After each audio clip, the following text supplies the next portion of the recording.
Do you ever feel really small, surrounded by things far beyond your control? Tell me if this is at all relatable. I wake up to the alarm on my phone plugged into the wall and turn on the lights with electricity provided by an enormous energy corporation. I don't actually own my house. The bank holds the note, and that bank has changed twice due to mergers since I took out the loan. For breakfast, I rely on a gas company, the agricultural industry, and the global coffee trade to fill my stomach. As I eat, I browse the local newspaper on my phone, which has been whittled down to nothing except for the crime reports. Digital ads scream for my attention and micro-target me to buy things I know I don't need. I see my son off to school and I pray he learns something while he's there. I jump into my car running on oil from a country I probably couldn't identify on a map, bouncing along, avoiding potholes on roads maintained by my government. The heat outside is intolerable, so I crank up the AC. I pass police cars and homeless individuals shuffling down the sidewalk.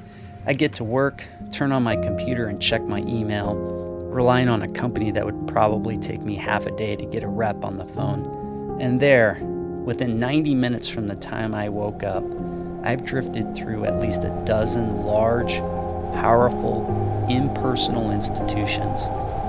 And when I stop and think about that, I feel like a kite in a tornado. And I'm deeply worried that my values, the people I love, my neighbors near and far, are probably getting stiffed. So I joined with others in large numbers to set aside our differences and challenge anything that harms our community. And guess what?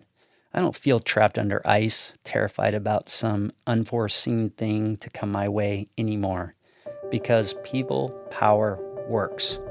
My name is Ben McConnell. I've been organizing people into a force for good since 1998.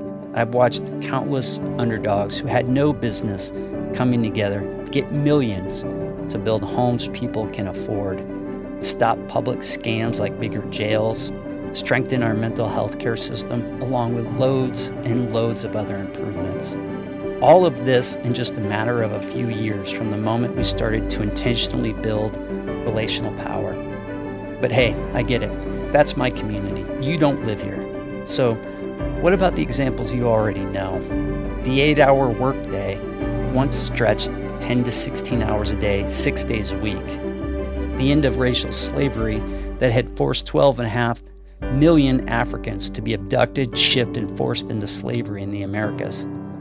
The ability for women to vote. Fair treatment for those living with disabilities. Clean air and clean water. The freedom to marry the person you love. Parks and pools where kids can swim together instead of being separated by race.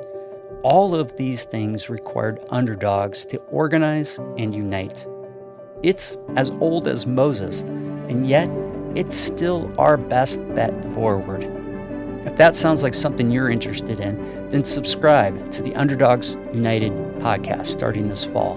Who knows? This could be your life's calling.